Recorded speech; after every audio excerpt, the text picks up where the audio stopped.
Okay, so as Evan mentioned, I'm going to be talking to you today about how to recognize visual signs of nutrient issues in vegetable crops. And my name is Ellie Andrews. I'm the UC Cooperative Extension Specialty Crops Advisor for Sonoma, Marin, and Napa counties. So I want to take just a quick moment and mention my background. So, I grew up in Ohio. I've always loved plants, local food, agriculture. I did a bachelor's in plant biology and focused in on field ecology because I just really love being outside and working with plants hands-on. From there, I worked on organic vegetable farms for a while, and then I did a master's in plant health management at Ohio State. And I got the opportunity to work for Extension there too, which was really great. And then I realized I was really interested in research, and so I did a PhD in horticulture and agronomy at UC Davis. And I really got to focus in there on organic nutrient management in orchard systems in particular. So it was nice to be able to dive into that topic at that time and really explore these issues in great detail. Okay, but now I'm the UC Cooperative Extension Advisor for specialty crops in the North Bay area. And so I work with a lot of vegetable growers. Most of them are small scale and mid scale, most of them are organic. I also work with orchard crops. But regardless, this is the question I get the most from my clientele. So, what's wrong with my crops? Why are my crops dying? What's going on? So, I just want to take a quick moment and emphasize that there are so many things that can happen out there. These are all biotic issues. So these are just some examples of some big pest issues in our region, probably relevant for a lot of folks across California. So cucumber beetles on the far left, just skeletonizing this pumpkin leaf. I'm sure you all have seen these guys out there. In the middle, we have whiteflies, spider mites, aphids, and fusarium, all on a tomato plant. So lots of things happening there, unfortunately. Powdery mildew kind of creates this like powdered sugar-like coating on top of leaves. And it turns out that that stuff is spores. So this is another disease issue. And then at the bottom, I had to include some phylums. They're a really bad problem. They're soil-dwelling arthropod pests that just wreck crops. So there's lots of problems and challenges out there, as I'm sure you all are aware. But I want to emphasize none of these are nutrient issues. So it's really helpful if you're seeing sad plants to get a hand lens, something that you can just take a really close look at leaves and try to see what's going on and get kind of familiar with the top issues in your region for the crops that you're growing. On the other hand, you might see symptoms that look a little bit more like this in some cases.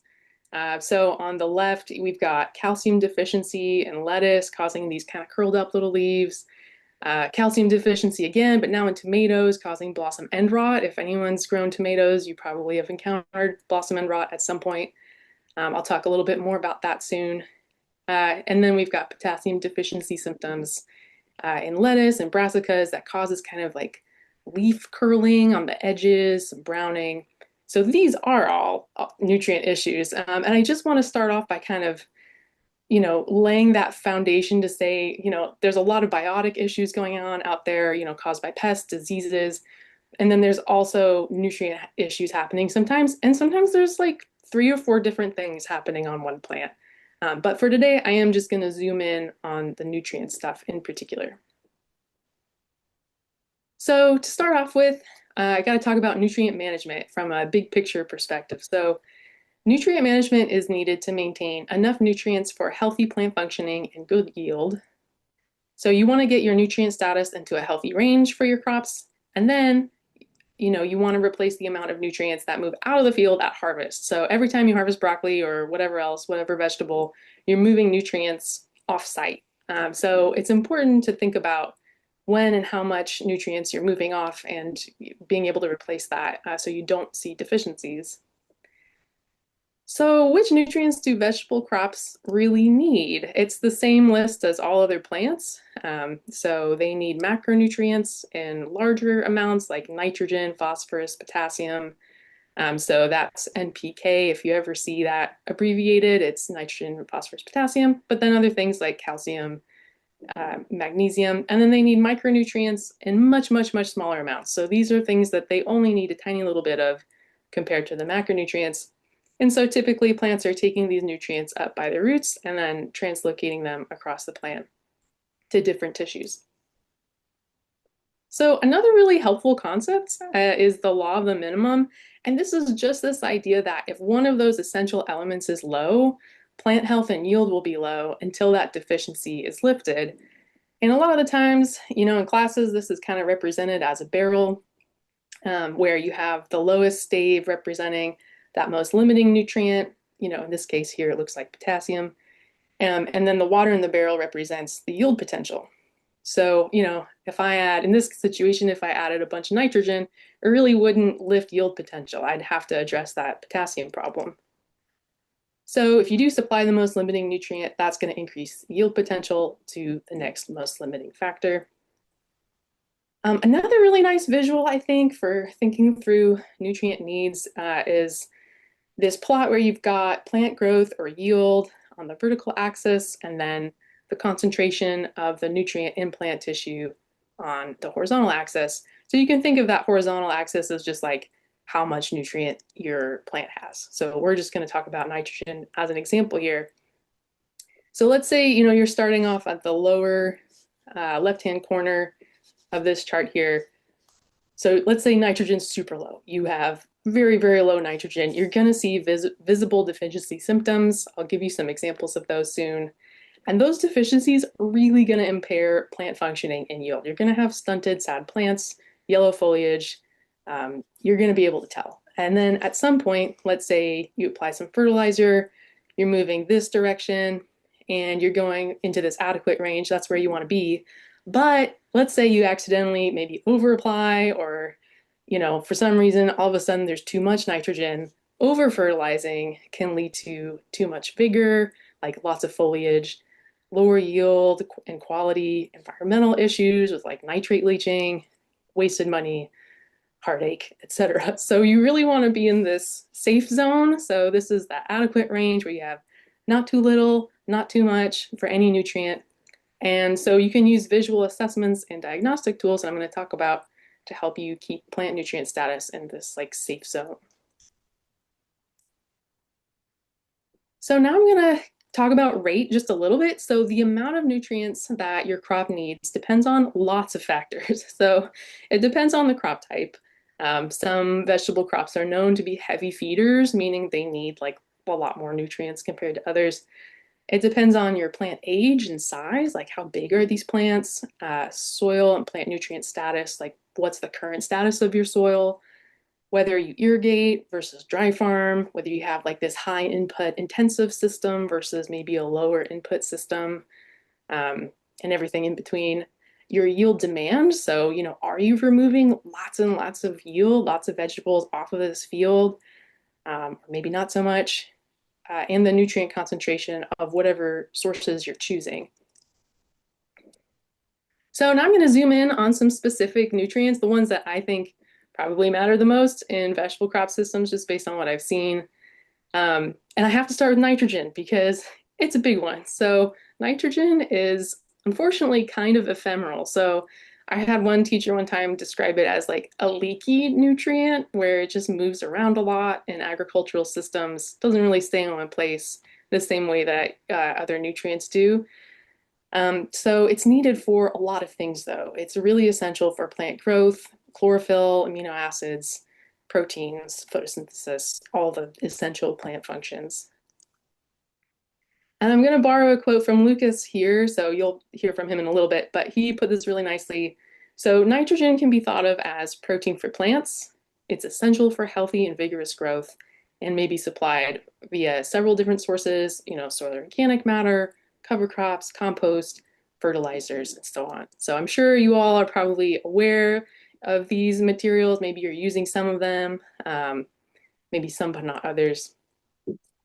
But unfortunately, it's so important, but unfortunately, nitrogen tends to be the biggest nutrient challenge on organic vegetable farms. And this is because these organic sources like compost and cover crops only release this relatively kind of small fraction of their nitrogen slowly over time. So it's not immediate. This nitrogen gradually accumulates in the soil and is cycled and released, sometimes over years. So sometimes this can really take a while to get all the nitrogen out of this stuff. So, you might want to have in your back pocket that you might want to supplement, with organic fertilizers to meet crop needs, especially if you're seeing deficiency symptoms. So, I think a lot of you have probably seen this figure before. I know some folks I work with have referenced this, which is awesome. But so this is a nice figure from Margaret Lloyd, who's also a cooperative extension advisor who works with small farmers. And she put this together with some collaborators. And this just shows really nicely how we have all of these different sources of nitrogen. You've got your soil itself, the cover crop, maybe poultry manure, compost, if you're using that, let's say a fertilizer. And this just shows cumulative release over time. You kind of get a little bit of nitrogen from a lot of these different sources, but it is gradual. It's not immediate. And I think another thing to remember is that organic matter amendments have a variety of different carbon to nitrogen ratios. And this is really important for nitrogen availability. So, let's say, for instance, the high C to N ratio of a wood chip mulch or a woody compost, or maybe or green waste compost that's got a lot of, woody materials in it, there might not really be that much nitrogen to go around. And so in that case, microbes might have to outcompete crops for nitrogen. So that's not great. That's a situation where your microbes are going to get to that nitrogen first and they're going to hold on to it. Eventually they'll release it, but you might start to see deficiency symptoms like stunting, poor growth, that kind of thing. And I see this problem a lot on organic farms. Whereas compared to that, let's say you have a lower C to N ratio compost, it's high quality, it's well decomposed. Maybe it's manure based, it's going to have higher nitrogen. You're going to be less likely to see these problems where there's just more nitrogen to go around. It's going to feed more microbes, but also feed your plants. You might not see deficiency symptoms as much. So just bear in mind what type of compost you're using. Okay, so what do these deficiency symptoms look like? So for nitrogen, they're going to appear on older, lower leaves first, and that's because nitrogen is really mobile in plants. So, if a plant's becoming deficient in nitrogen, it can actually mobilize that nitrogen out of lower leaves and pull it up and send it to the new growth. You're going to see uniform light green or yellow leaves. This is called chlorosis. This photo on the right is a really, really nice example of that. You might see reduced leaf size, thin, spindly, or stunted shoot growth, short terminal shoots. Here's some more photos of what this can look like. In tomato, this one here on the right is just kind of pale lime green, not looking so good. Not nearly as much foliage. It's just not growing so well. And then at the top right, we've got, smaller leaves, light yellow. Again, they're uniform. We don't see patches or anything, uniformly yellow. And these potatoes down here on the right too, kind of like the lime green instead of a darker green. And just for some more photos, here's a corn trial where they deliberately reduce nitrogen applications just to be able to show really what this does to plant growth. I mean, again, same, it's kind of lime green, light yellow, just less growth, less vegetative growth, looking kind of sad, stunting. Here's kind of an up close of that. It does affect the cobs and fruit production and other vegetable crops as well. And down here we've got stunting, small corn plants. And then one other interesting thing, just kind of a random thing with corn, sometimes it also causes this kind of V-shaped, inverted V-shaped discoloration at the tips too. But for, 9 times out of 10, it's usually just causing that uniform sort of pale green. So this is really bad. If it's severe, the older leaves might die off. You might see reduced bud formation and fruit set, small fruit that matures early, lower yield, both in terms of quantity and quality. On the other hand, if, like I mentioned before, maybe you apply too much nitrogen, you're going to see the opposite of that. So you're going to see large dark green leaves. This photo shows it pretty well here. Really dark green leaves. You're going to see excess foliage, just too much vegetative growth, sometimes at the expense of your fruit, like for tomatoes, for instance. You might see increased susceptibility to insect pests and diseases because there's just so much vegetation and it's kind of like a buffet for them. You might see reduced flowering, fruit set, and fruit quality. So again, we want to be in that safe zone, not too little, not too much. Okay, I'm going to take just a moment on phosphorus. It often comes from manure-based compost and organic vegetable systems. Usually deficiencies aren't really a problem, at least that I've seen in California. But phosphorus is super important for energy transfer, DNA, root and seed development, all kinds of stuff. And the deficiency symptoms are pretty characteristic and kind of interesting. So this causes purplish or dark green leaf discoloration, especially on the underside of older leaves. You might see stunting or slow growth, dead leaves, premature leaf drop, poorly developed roots, delayed flowering, reduced yield. So this one's just an FYI. You probably aren't going to encounter this, but if you That do doesn't see, sound good. Yeah. oh, go ahead. Oh, sorry. Oh, that's okay. No worries. You're good. Okay, so if you do see really purplish leaves, you might think to yourself, okay, that potentially could be a phosphorus deficiency. Not super common though. What is more common is potassium deficiency. So potassium is super important for plant growth too. It comes from approved potash products and certified organic ag. Might also come from a little bit of kelp meal, wood ash amendments, stuff like that. Potassium does all kinds of stuff. It's really important for water uptake, stomatal regulation, photosynthesis. It plays so many roles. It's really pretty mobile in plants. So deficiency symptoms for potassium appear on older leaves first, but can also affect young leaves if it's really bad. And for this, you're going to see this sort of like scorched yellow leaf margins that turn brown or kind of crispy over time. You might see this chlorosis or that yellowing in between veins. So that's called intraveinal chlorosis. This photo shows that pretty well. You might see some like leaf crinkling, cupping, rolling upwards. That's a really common sign of potassium deficiency when leaves kind of like cup upwards a bit. The plants are going to become stunted with weakened stems, poor root development. You'll probably see reduced yield, quantity and quality. In tomatoes, that might mean like uneven ripening. And the leaf symptoms might actually appear around harvest, like as fruit is reaching maturity, because fruit accumulate a lot of potassium and sometimes they kind of pull it from nearby leaves. So you might see these kind of show up around that time. And here's just some more photos. So those symptoms again, uneven ripening in tomato, the crispy edges curling upwards, that kind of thing. And same again in corn, leaf edges curling upwards, kind of dying off, not looking so great. This is kind of a nice progression in lettuce where you have a happy, healthy lettuce leaf, and then you have early potassium deficiency symptoms, and then kind of as it progresses, uh, the leaf edges really start to turn yellow. And then here on this plant, they're kind of curling upwards too. And one more, just for good measure, in brassicas, dead leaf edges curling upwards, the areas between veins not looking so good, and some cupping. And so a quick note on soil texture and potassium. So potassium deficiency is going to be more common in sandy soil than clay soil in general because sandy soil is going to have a lower cation exchange capacity. And if you have a high crop demand with potassium, especially for heavy feeders, that's a recipe for potassium deficiency.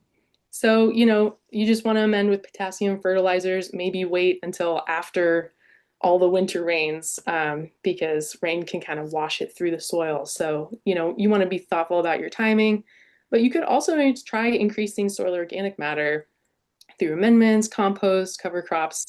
And that's a more long-term kind of strategy, but eventually you might be able to actually increase cation exchange capacity with organic matter additions. And this just provides like parking spots for cations like potassium because they're negatively charged and potassium is positive. So that can be one way to try to help. Of course, if you have a sandy soil, you're never going to have a clay soil. You can't really move between soil textures, but you can try to amend a little bit and increase that soil organic matter. So just to recap, your top three macronutrients, NPK. First, we've got this happy tomato plant. It's got what it needs, nitrogen deficiency symptoms, pale chlorosis, uniform, just light green leaves, not looking great. Phosphorus causes that purplish coloration, and then potassium, upward leaf curling, intraveinal chlorosis, crispy edges. Okay, so now getting into calcium. So this is supplied from amendments like lime, gypsum, animal-based products like maybe bone meal or shell meal. And it's needed for lots of things around like structural stability of your plant, so like cell wall strength, cell division, root development, and so on. So calcium deficiency symptoms appear on young leaves first because they're not quite, calcium's not quite as mobile as nitrogen. So this is going to show up on young leaves and you'll see distorted or stunted new growth, leaf curling, necrotic leaf margins, tip burn, maybe stunted roots, weakened stems. And calcium deficiency, as I mentioned earlier, unfortunately causes blossom end rot. So at first glance, you might see these issues and think, oh gosh, that's definitely a disease. But this is actually a nutrient issue. So this happens in tomatoes, peppers, eggplant, squash, where you have these like dead fruit tips. And of course, from there, like you can see this bottom photo of these very sad squash, like, you might have mildew or some kind of disease come in and colonize that dead tissue. But the issue started with the calcium deficiency. So this is a physiological disorder caused by calcium deficiency. It can be triggered by uneven or insufficient irrigation coupled with like rapid growth or fruit expansion. So that's a pretty big problem. But know that this is a calcium issue. And sometimes it can be addressed with, just increasing irrigation a little bit to improve calcium uptake. Other times you might have to apply calcium. It kind of depends on the status of your soil. So here's just some more photos. I bet a lot of you have probably seen these before. It's pretty common where you have that like dead tissue at the tips of fruit. I have to take a moment on boron. This one's probably not going to come up for as many of you, I hope, as these other nutrient issues, but typically, most of the time boron is supplied enough through compost, maybe it's already sufficient in the soil. You can apply boron fertilizer if it's needed, but boron is important for plant cell wall and membrane formation, cell division, metabolism. Really, it's important for pollen tube germination and fruit and flower development. Um, and this one is kind of tricky because the not too much, not too little zone, that safe zone is especially narrow for boron. So, it's easy to kind of over apply it if you're fertilizing. But then also deficiencies cause problems too. So that zone is a little more narrow. So boron deficiency is going to cause distorted young leaves and growing points. You'll see like brittle, small, darker green leaves, a necrotic modeling on the margins between veins. You might have like really brittle petioles that fall off easily, stunting. The plants might kind of look like a rosette or just like really compact rosette. You might see fruit cracking, discolored or hollow rotted tissues and roots and stems. Hollow broccoli and cauliflower stems is a good example of that. You might see like watery centers in root vegetables. So here are just some symptoms of that. Like I mentioned, the sort of hollow stems in broccoli, and some other issues and symptoms there. But on the other hand, boron toxicity or too much boron can actually really damage plants, probably more so than most other nutrients. If you do too much of other stuff, you might not have quite so much of, an issue with plant health, but with boron, it can actually really damage plants. So for this, you're going to see cupping, crinkling, interveinal chlorosis on older leaves now. You might see dead spots along leaf edges. This photo shows that really nicely on soybean. You're going to see scorched leaf margins, defoliation if it's pretty bad, premature leaf drop. And so this can happen mostly just in two situations where, let's say, you had a deficiency and then you over apply boron fertilizer, which, like I mentioned, is easy to do. So if you're going to, go that route and apply a boron fertilizer, just make sure you're following the label instructions really carefully. The other situation is if you just happen to be in a region or an area where boron levels in your irrigation water are high. And I know that we have a couple places around, like in my region, around Santa Rosa, where that's a problem. I know it's a huge problem in like Yolo County, and some other areas in California. So, if you see stuff like this, if you think you might be dealing with this, it's a great idea just to get your water tested, if you haven't already, just to look for that. And here's some more photos. the upward cupping. This one in particular, the photo, like, yeah, the third photo down. I mean, it really looks like you've burned your plants. And this came from this guy, this extension website mentioned like this is where they did over apply a boron fertilizer. So if you end up seeing this after you apply boron, you can be pretty confident you might have overdone it. So it does kind of look like you've burned your leaves there. So that's it for nutrients. There are so many more, but I'm just going to leave it at that for now because I think those are the most important ones for vegetable crops. But if you really want to get into this, this is a super nice chart. And I'm not going to go through it, but you'll have a copy of this PowerPoint. So if you want to look at it, you can. But I did want to mention a really nice place to start is just thinking, okay, am I seeing issues on young leaves or old leaves? And that kind of helps you start to untangle what you might be dealing with. So a lot more details here if you want to see it later. But, as you're looking through these photos, you might be thinking to yourself, man, a lot of these symptoms kind of look similar to each other. Or, I'm not really sure, if it's this symptom or that symptom or this nutrient or that. So, you might be wondering, how do I know for sure 100% if my plants have nutrient deficiencies? Really, the only way to know for sure is to collect leaf samples and send them to a lab. And so then they're going to send you back your results, and then you can compare that to suggested ranges for that specific crop. And so this gives us the concentration of nutrients in your leaves, and that tells us plant nutrient status. So this is the most reliable direct assessment of plant nutrient status that we've got at this point based on science. It's a quantitative assessment that anyone can do. You just pick some leaves and send them off, and then you get your data. The prices vary really depending on the lab, how many nutrients you want to test.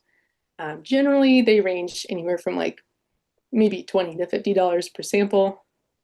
And there's this really nice research or resource on the CDFA website outlining like how you do this if you like instructions. And also whatever lab you choose, you can ask them about their sampling instructions too. And while you're at it, it might be really helpful to look at soil and water samples too. So, if you're not already doing this once in a while, as needed, you might want to consider occasionally at least taking a soil sample or water sample just so you know what's going on. This helps you understand issues before you plant, but also over time. It's going to tell you about nutrient availability and soil constraints, and just generally give this complementary information with leaf sampling. It just is going to give you like a fuller picture of what's going on. And this can help you guide fertilizer and amendment applications too. And one more quick resource. I like this because I'm a visual person and I think this is nicely organized, but the CDFA has California crop fertilization guidelines. This is just online. You can just Google that and find it. I can send out links to all these things too in a follow-up message. But basically, you go to this website and you click on your crop that you're interested in. So like, let's say lettuce. And then it takes you to this page where it shows you all of this different information that you might want around like pre-plant nitrogen or starter nitrogen, and kind of thinking through nitrogen management over time. So that's kind of a nice resource just to know about.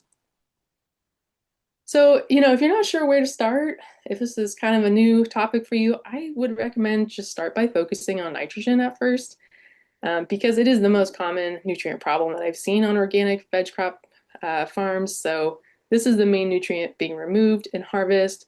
But like I mentioned, it can also be leached and mobilized by microbes and so on. So if you do see nitrogen deficiency symptoms out in the field, you can consider just side dressing with some nitrogen fertilizer. There's lots of organic options out there.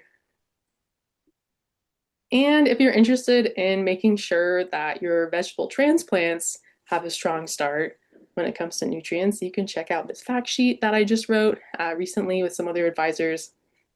This goes over, the issue, which is nitrogen deficiency is super, super common in vegetable starts, especially in organic farms. We go through sources, availability. I give examples of different products. I talk through a bit about like different crops and their different needs, choosing a fertilizer product, what you can do next. And then actually there's a lot of quotes from farmers who you probably will recognize in this fact sheet just to give examples. So that's all I got. Thank you all for listening. And now I think maybe we'll take a couple questions, but then we'll go over to the panel so we can have that panel discussion with three farmers who are with us. But give me 1 second. I'm going to look at the Q&A. Okay. Oh man, there's so much in the chat. This is good. Okay.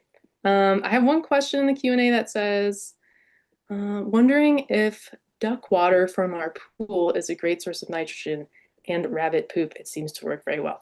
Yeah, I would expect that to have high nitrogen. I'm not sure what the rules are around like when you would apply that versus when you would be planting and harvesting, just to be aware of like food safety concerns around like raw manure, that kind of thing. So you might want to look into that. But yeah, I would expect manure in general to be relatively pretty high nitrogen.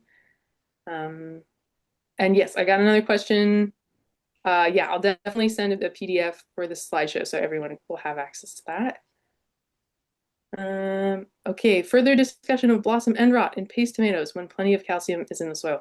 Yeah, so in a situation where you know your calcium's, in the soil is doing great, but you're still seeing blossom end rot, I would say that's probably a translocation issue. I think the low-hanging fruit there is just to try irrigating a little bit more and see if that addresses it. Because if you know the calcium's in the soil, it's just not going up into the plant. It might just need more water. It might also be a seasonal thing. I know some folks have tried foliar sprays with various mixed results. I think it'd be fun to hear from the farmers here about that, if you guys have dealt with any of that. Okay, Yeah, I can. oh, go ahead. Yeah. Um, Sometimes it does come down to plant genetics also. Like I've had situations where you'll have rows of peppers specifically that are, right next to each other. One variety has really great fruit production, no blossom end rot, and then another variety almost, universally has just really terrible blossom end rot. And so I know that the soil prep was identical. I know that the irrigation is identical. And so in that case, it really just comes down to plant genetics. Yeah, thanks for bringing that up. I know at UC Santa Cruz, I know Daryl Wong and Kristen Yog and others are doing some like trials to look at which varieties of tomatoes are more or less predisposed to blossom and rot in dry farm systems. So yeah, hopefully we'll have more information on that in the future. But in general, yes, we already know that there are certain types of tomatoes and peppers that are like more predisposed to it than others. I think early girl is known to like generally not have as much blossom end rot, which is partly why it's so popular for dry farming. But yeah, genetics, good to bear in mind. Okay, I'm gonna just look through the chat real quick, see if I missed anything. Um, One thing, Ellie, on the foliar feeding note, I think calcium is one of those things that doesn't tend to respond well to foliar feeding because it's not particularly mobile in the plant. Mhm. Like it goes through that cuticle and then it just kind of sits there. Yeah, that makes so much sense. Yeah, I haven't heard anyone say glowing things about it. Usually pretty mixed or just, like I don't think it worked. That's usually what I'm hearing from folks. So yeah, it's a good Yeah. point. It's just not so mobile, compared to other types of nutrients. Um, okay, so I think now we're gonna go ahead and transition to our panel. So if you guys could go around and just introduce yourself briefly, that would be great. Just tell us your name, where you farm or used to farm, what crops you grow, stuff like that. That would be great. Who wants to start?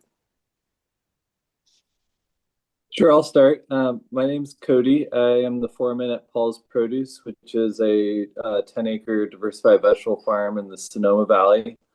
Paul's been farming on the site that we're currently farming since 1992. So there's a long track record of there and some really well thought out systems. I think that's about it.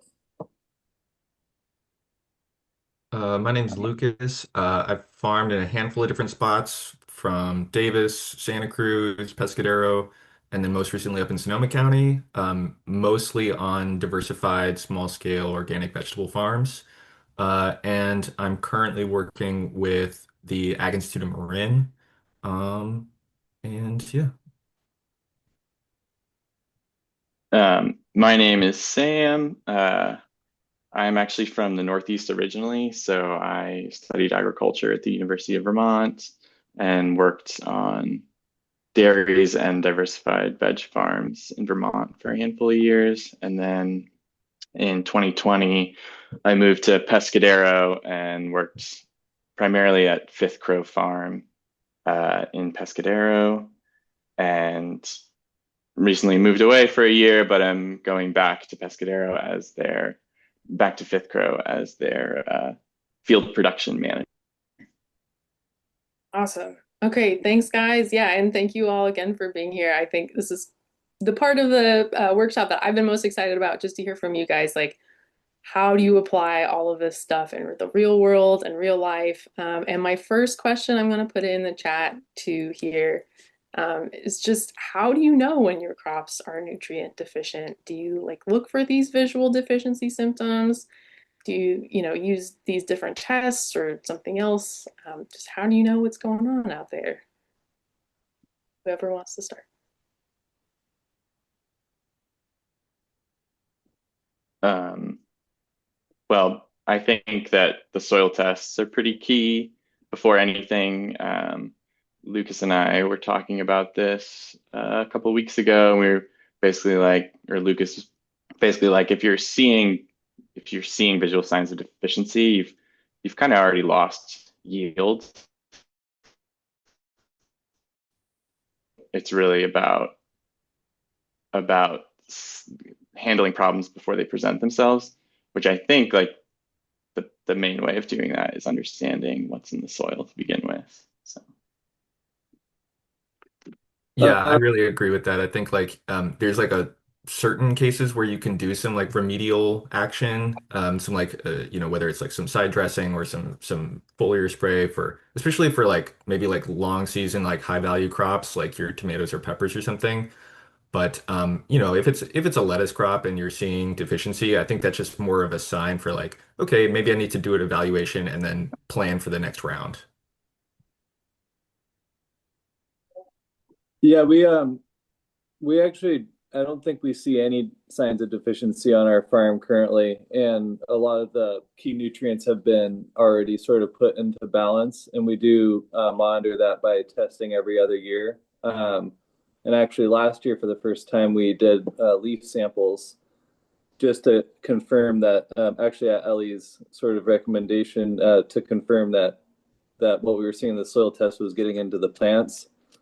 And I would say actually our largest concern right now is about applying nitrogen where we shouldn't, and possibly even getting some not growth issues but quality issues from too much nitrogen. Okay. Yeah, that kind of segues nicely into this next question. You've sort of already answered it, but what guides your fertilizer and amendment application decisions? How do you decide sources, rates, and timing, and that kind of thing? And maybe Cody, how did you know that, maybe there's too much nitrogen? You said maybe a quality issue. Um, well, Paul has been working with a soil scientist for his I think most of his career. Has helped him interpret the results. And the last time we met, he was talking about how high our organic matter was and how was suggesting that we might consider dialing back our compost applications and start potentially experimenting with relying on the organic matter nitrogen release more. But Paul has always felt that because our compost is fairly woody, that putting just a little bit of feather meal each time is a good kind of insurance policy. So we mostly did the leaf give us the confidence to experiment with not applying feather meal, which we did last year with good results on certain crops. Nice. Okay. And I know you guys, you mentioned this, but I also know that, you've at that site, you and Paul have just built up organic matter for so long that like it seems like you are at that point where you have a really well established organic matter pool, and now it's just like turning over and starting to, or maybe has already been releasing more nitrogen. So that sounds like a really nice point to be at, where you can actually reduce fertilizer inputs. That sounds pretty good. What's like a Um, typical percent organic matter, Cody? It ranges. It's basically 6 to 6.5%. Yeah. Wow. nice. And I think too, it's maybe worth mentioning that like you guys do till at that site. So that's, considering that you're tilling and there's that movement and everything of the soil and the organic matter, you still have really high organic matter. Like that's a high level, even Mhm. for a place where you're tilling. So yeah, I think that's ultimately that all sounds like really good news.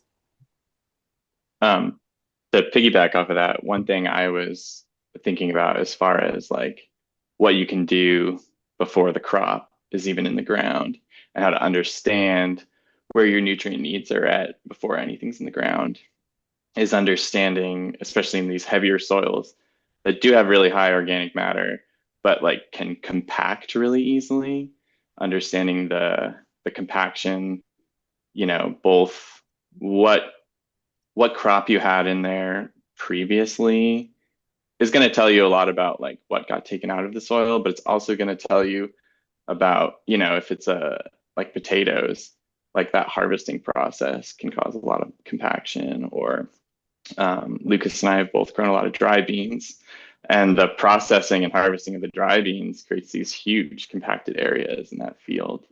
And if you want that high organic matter to mineralize nicely, you need space for that biochemistry to like happen in the soil. Mhm. And so that's moisture and airspace in the right quantities. Yeah, that's a great point. What do you have like strategies or tips for how to do that?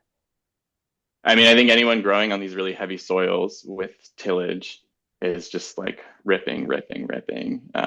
That is a huge part of our diesel bill in the spring is, trying to rip a good, 16 inches Mhm. deep in multiple directions. We've also done spaders are a great tool, because they break up that compaction and they can incorporate cover crop residue pretty nicely, but they are just really slow.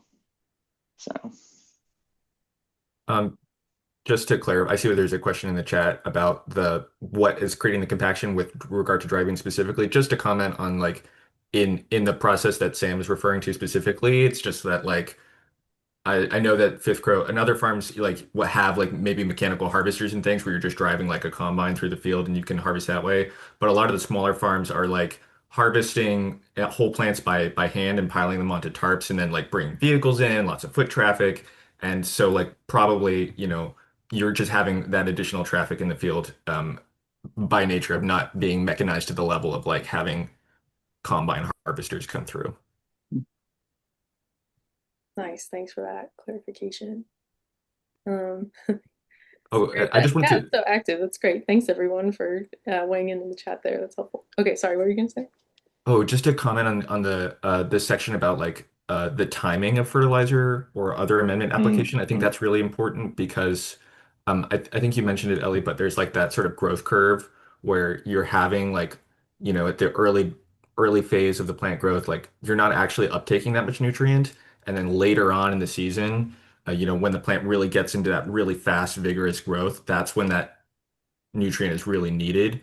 And so I think we found a lot of success doing like side dressing or like delayed fertilizer application. So that way you can mineralize that nutrient right when the plant is actually able to use it and it doesn't just get lost into the soil profile. That makes so much sense. Did you have like any favorite types of nitrogen fertilizers to side dress or things that would products that would be readily available? I mean, I've used but mainly just like pelleted fertilizer, like the true organic products. There's a bunch of different ones that are available in like different compositions. But I think the main thing that I would say about using pelleted fertilizer is like having the right method for actually applying it, like a fertilizer drill or is really useful for getting that actually like in the soil as opposed to just sort of scattering it over the surface. Because like Sam was saying, like the action that's actually mineralizing that is going to be like microbial. And so if it's just sitting on the surface and getting cooked and dried out in the air and the sunshine, it's not going to do anything. But getting it in the No. soil where it gets some moisture and some contact with the soil and the soil microbes is going to actually make it available.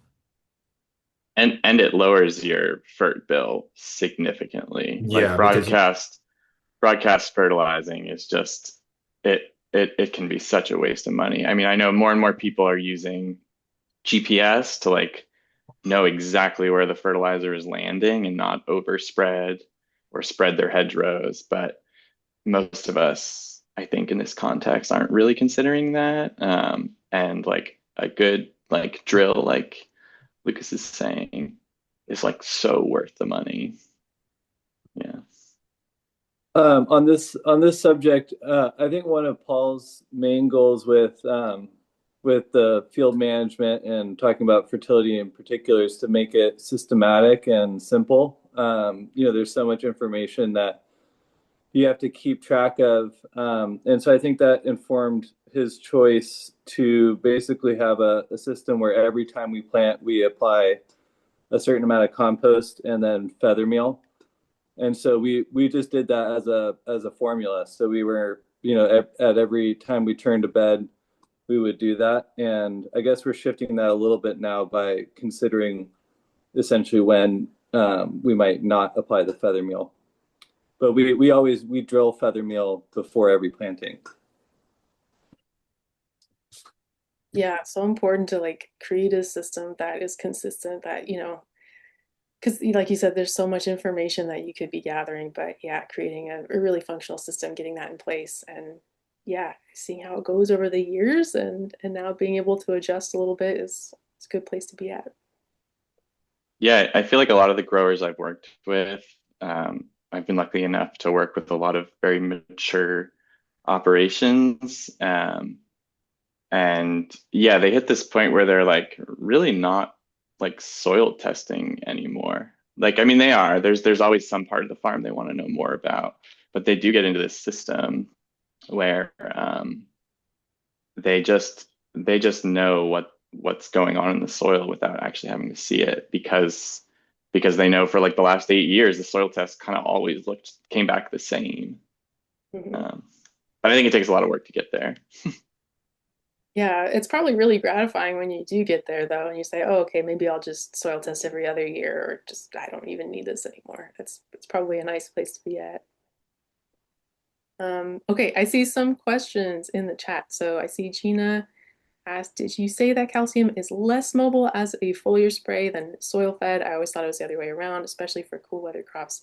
So I think there we were talking about how like calcium, if you're foliar spraying in general and you foliar spray calcium versus something like nitrogen, that calcium in the plant is going to be less mobile than like a nitrogen foliar spray. Is that, Sam? I think that we were talking about that. Does that sound right?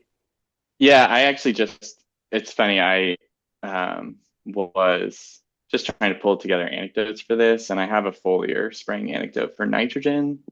Um, so I was just looking in an old textbook about the science behind foliar application because I think there's a lot of I think it's like something that there's not a huge consensus on, or at least the last time I checked, and it's like there's sort of a conflicting consensus for almost each nutrient, and there's so many different scenarios to test as well.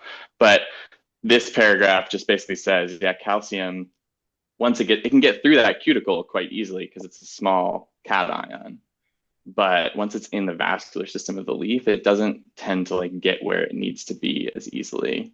Whereas like nitrogen, as long as it's the right ionic form of nitrogen, will get through the cuticle and then it's super mobile. And in fact, most of the time, you're trying to feed the leaves themselves hmm that nitrogen because like that's where the deficiency is most serious.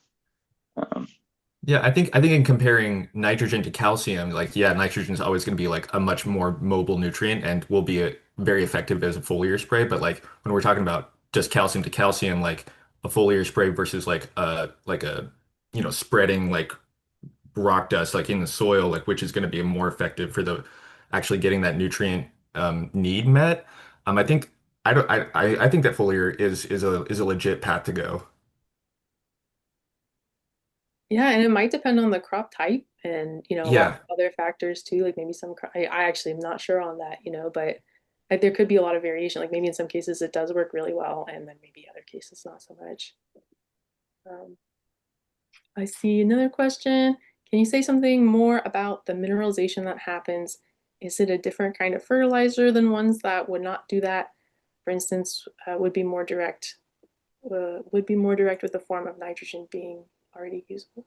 Uh, okay, so question I think about like nitrogen mineralization from different types of fertilizers. Okay, yeah, so different nitrogen sources are gonna mineralize and release nitrogen in different ways. I think that's maybe what that's getting at. Does that look right, guys? I'm not sure about that question. Um, Yeah, I feel like we brought up mineralization a lot. And then maybe it's helpful to so when we're dealing with organic sources of nitrogen, they tend to be tied up in like amino acids, like or full proteins or things like that, or even things like fulvic acids and humic acids, which are really like not that accessible. Those are those like slow releases, like months to years. Um, but nitrogen that's mineralized is either nitrate or ammonium mhm. is like immediately getting pulled into the plant. And the truth is, I don't think there are that many fertilizer options for organics that do that. I mean, there's things like Chilean nitrate. And then I saw a billboard on the side of the road in Salinas the other day that said that I think there's like an option for organic anhydrous ammonium Yeah. now. That's a big With controversy right now in the yeah, organic regulation, but yeah. but these are these like options that are like instant. It's like the sugar rush for the plants. But normally it's like, especially from manures, where most of that like nitrite and ammonium is like volatilizing before it gets anywhere near your farm. Um, those require a microbial process by which um, you know the the bigger organic compounds are being broken down, and then nitrification and ammonification are happening, um, and that's that just takes a long time, and it takes the right soil conditions to do. I don't know if that answers that. Totally, yeah, that's great. Um, Is there a holistic approach to adding nutrients rather than a singular nutrient? Yeah, I would say a lot of different organic matter amendments have lots and lots of different nutrients, including micronutrients that you otherwise wouldn't even think about, but you're putting them on the ground through compost. And then a lot of fertilizers do have other nutrients too, besides just like nitrogen or something. Does anyone want to add to that? Yeah, I'd add to that. I mean, one of what I like so much about Paul's fertility management is that we lean really heavy on our compost, which we actually make ourselves, and we have a cool relationship with some landscape companies that just have permission to drop off waste. They actually even pay us for the privilege to do that, and then we make probably 300 or 400 yards of compost every year.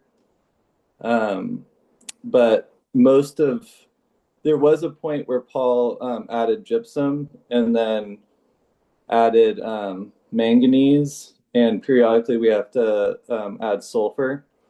But other than that, all the other nutrients end up coming through the compost. And then we have to add the nitrogen, of course. Thanks. I see there's another question about that, I think for you, Cody, about Oh, what's the question? in the chat, is it hot compost or static compost? Just like It what your it is preference is. it is not a hot compost. We don't add any manures or nitrogen material. Of course, there's some nitrogen in freshly cut landscape material, but we lay it out in long windrows, and we actually just use our tiller to turn it. Oh, wow. Um, and so we just drive over the pile and turn it with our large tiller. which means that the top of the pile ends up getting aerated more than the bottom for a period of time. And so then that top of that pile finishes first, and then we'll scrape that off. And then the bottom of the pile will finish next. The compost, we don't sift it, and it takes about twice as long as other compost piles to finish because there's no nitrogen added. It takes about a year for a pile to be completed. And then because it's not sifted, there are inevitably chunks of sticks and stuff, which is, we see that as like, that stuff gets composted in the field and sort of see that as feeding the soil in a kind of long-term type way, but it probably has the result of tying up some of our nitrogen. Well, thanks for walking us through that. Do you guys, go ahead. I just had a question for Cody. Do you guys, like for things like gypsum, or if there's any, I guess, like minerals that you need to add, is that something that you hire out and someone comes and spreads that, or do you mix it into your compost? How does that get on the field? I wasn't working for the farm when the gypsum and manganese was applied. This was something that Paul's soil scientist told Mm, him to do in the right ratio, so he did get professional help. mm, mm, He we got a large cone spreader to do the gypsum. I wasn't here for mm, that. mm. The manganese was put into the compost pile to spread Cool, it out, and then we occasionally apply sulfur with a broadcast spreader. cool, cool. Yeah, do you three have questions for each other? Like more questions about like how you think through this stuff, or you've gotten a lot of good I, questions from I the chat. I'd be curious to so I mentioned that we were wondering if some of our bug damage on our lettuce, which is our basically half of our farm business is lettuce, so we think more about that crop than any other. We were wondering if our bug damage might be because they're getting too much nitrogen, and we did confirm with the leaf sample that it was on the very high range. But we are kind of nervous about dialing back nitrogen for that crop in particular because it's sort of about growing it and growing it fast. I guess question for Fifth Crow for Sam about if you've seen or wondered about quality issues related to too much nitrogen. I think I'm not sure, at least in my time there, we've ever done a tissue sample of lettuce. We've done tissue samples of the more like higher earning specialty crops, like the strawberries and tomatoes, and we've done broccoli before. These things that are in the ground a little bit longer. I will say we basically have two different nitrogen regimes for the whole farm. And one of them, they're both the true organic products, and one of them is 811, and one of them is whatever it's the N is 4. I forget what the P and K are. But we definitely, and we grow the lettuce on a lighter soil. Um, so it definitely is like one of the lower nitrogen crops that we ever do on the farm. And if we're trying to cut corners during the busy part of the year, we have definitely just like tilled beds, shaped them up, and planted them again without fertilizing. And it tends to work. I mean, it's not the lightest soil in the world. It's still a predominantly clay soil, but it is one of the lighter clay soils on the farm. So I would say, and on top of that, we definitely have aphid pressure around the farm, but I can't remember a really serious aphid year in the four like winters that I was there, which tends to be when it's really bad down there. I can't remember it ever hitting the lettuce that hard. It was always the brassicas that got hammered. Um, so that's our experience. But that's my experience in there, I should say. Yeah, I think right now our biggest kind of area of exploration is using variable amounts of nitrogen for different crops, and I think that's a layer of complexity we're willing to consider at this point. And I guess for Lucas too, are there certain crops that are safer or to go without applying nitrogen? And another question I have is whether you've seen farms change their nitrogen applications depending on the soil temperature or the time of year, because I understand that can affect the availability from organic matter. Totally. Yeah, I just dropped into the chat a link to what I found was like a really, really, really helpful resource for me. It's called Efficient Nutrient Management in California Vegetable Production. It's published by UCANR. This one's by Tim K. Hartz. And in it, he has some really useful charts that give, you know, estimated nitrogen uptake in pounds per acre for given crops. So like a lettuce crop may only need like 120 pounds to the acre of nitrogen. And so when we think like what does that mean, like 120 pounds to the acre, that sort of goes back to like that chart that Ellie threw up from Margaret Lloyd, where you're sort of seeing like all of these different nitrogen sources. And when you take it in aggregate, you might see, oh, I'm getting 50 pounds from soil mineralization without doing anything. I'm getting another 50 pounds from my cover crop. I'm getting another, 10 pounds from my from just my water. And so when you kind of like put all those things together in aggregate and kind of see your whole budget, you can realize like, oh, I actually don't need to add fertilizer. And you can do different things like test your compost, like test your soil. And in that book, Hartz gives, tools to estimate like how much um, available nitrogen am I going to get per percent of soil organic matter on an annual basis? And then that sort of accounts for the difference between, well, if you're on a 2% soil organic matter soil versus a 6% soil organic matter, you're going to see much higher annual mineralization rates on that high organic matter soil.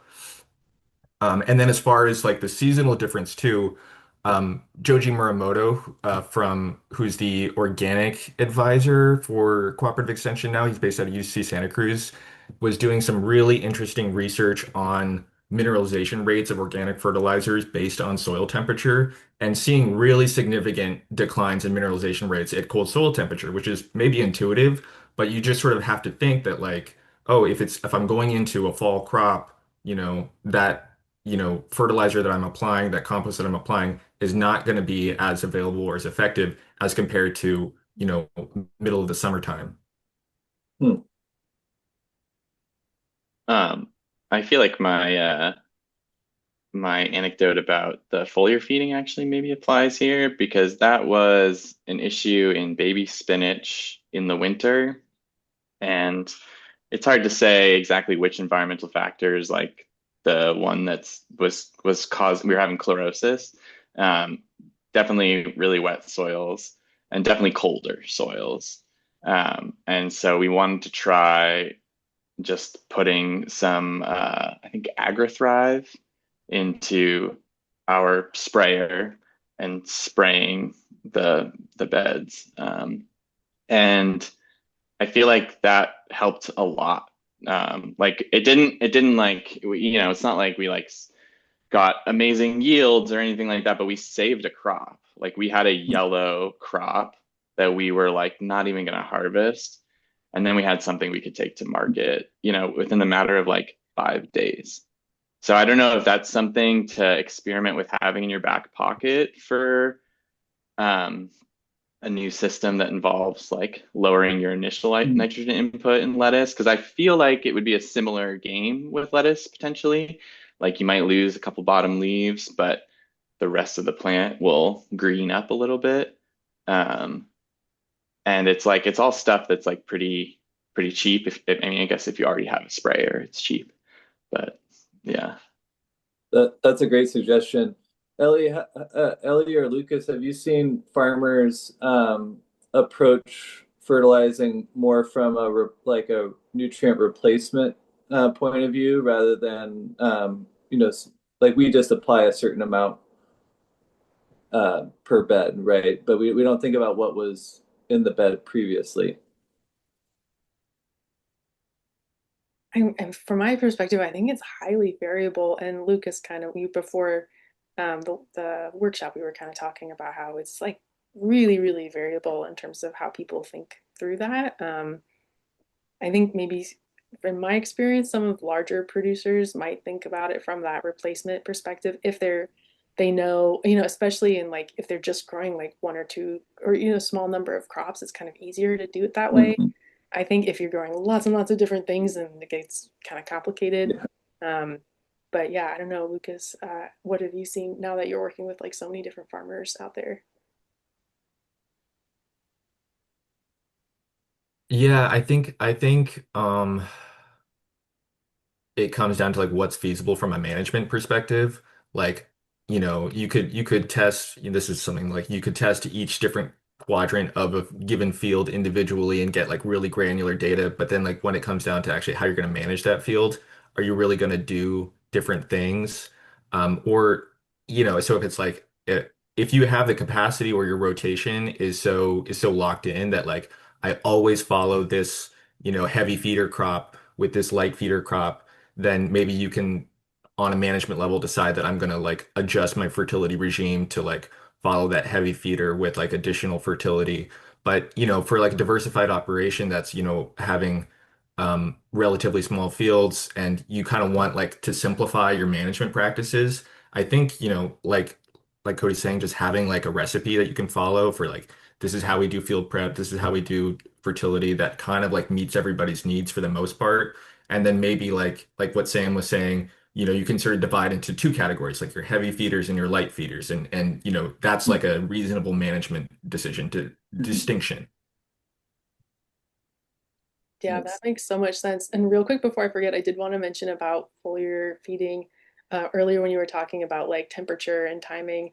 In orchard crop systems, I know that like for instance in olives, folks will like foliar fertilize boron early in Mhm. like early in the spring or like late winter because nutrient uptake, water uptake is so sluggish that time of year anyway that like not a whole lot's just being taken up. But also because boron's so important for pollen tube germination in olives.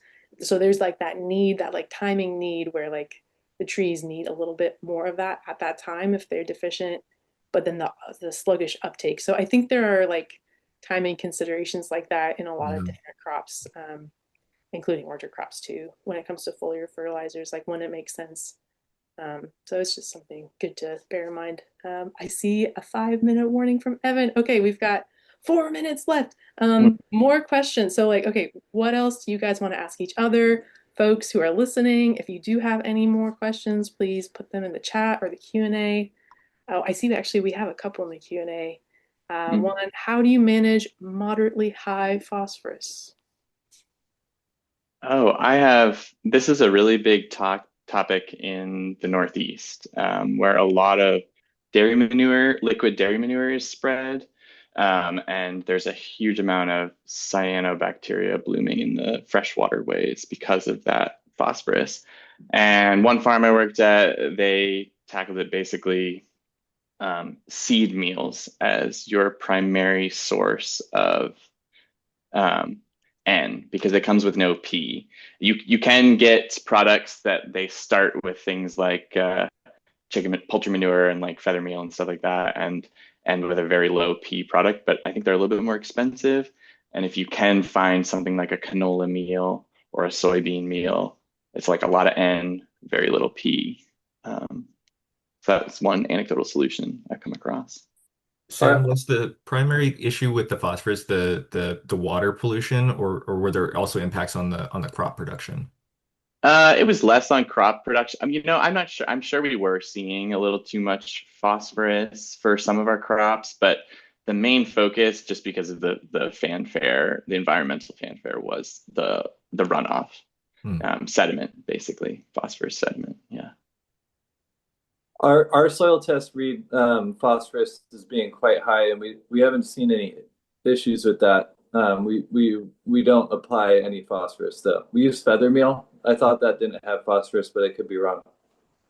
I'm sure yeah, it probably doesn't. It's That mostly that the manures that I think are the issue. Mhm. yeah, that's consistent with what I've heard as well. I was talking with uh, Dr. Geisler from UC Davis about this because I was also concerned about seeing high phosphorus levels in soil. And he was like, it's like it happens. It's not really a big deal as far as plant production or vegetable production.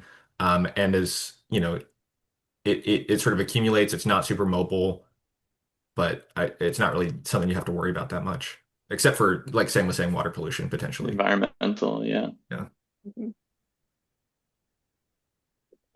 Awesome. That's great answers. And then, okay, one more question in the Q&A.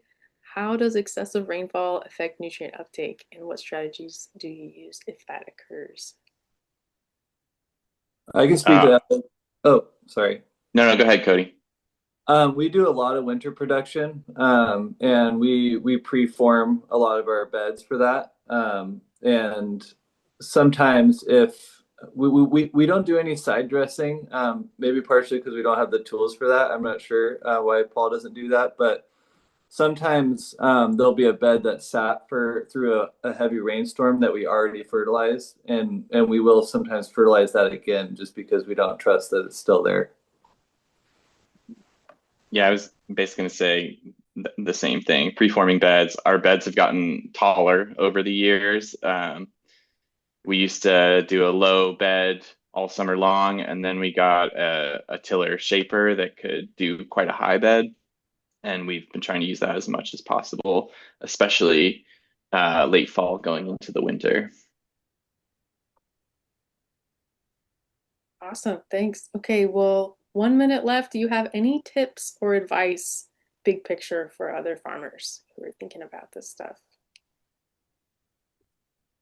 Yeah, I do. I think it's really inspiring to be on a farm that's been around as long as Paul's and just see the cumulative effect of good care and especially compost. Just the magic of compost over many, many, many years creates this amazing soil. And being in a situation where you can basically we could plant something without doing anything and it'd be fine. Right now we're just maintaining a soil that's really working well, and it's a huge benefit for production, for quality, and also just peace of mind knowing that most of your crops are going to do okay.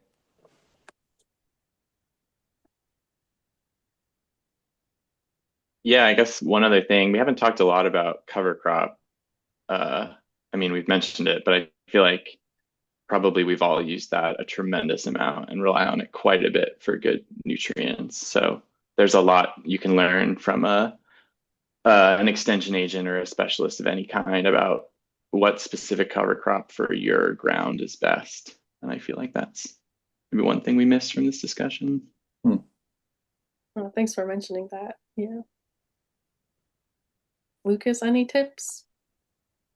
I mean, there's a million ways to do it, you know? So Mhm. it's like I think that, you know, if you find something that works for you, like there's universal principles. Cody's saying, you know, compost and cover crops. That's what it all kind of comes back to. But, you know, there's not one right answer. So Yeah, that's the perfect note to end on, I think. Sorry, I went 1 minute over, Evan. But yeah, thank you guys so much. I really appreciate you being willing to share all of this with everyone and me. I learned so much. I hope everyone out there learned a ton. And Definitely. yeah, I'll follow up with a message through Sked to, yeah, share a bunch of resources and copy of the presentation and all that good stuff. So yeah, you can look out for that. And yeah, thanks again, guys. This was great. Thank All right, you. bye. Thank you. Good to meet everyone.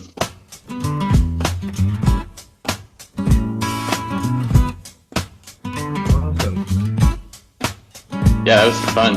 Thanks, Lucas. Yeah, thanks, Sam, for joining. Yeah, great. Okay, Alrighty, well, guys. see you later. See ya.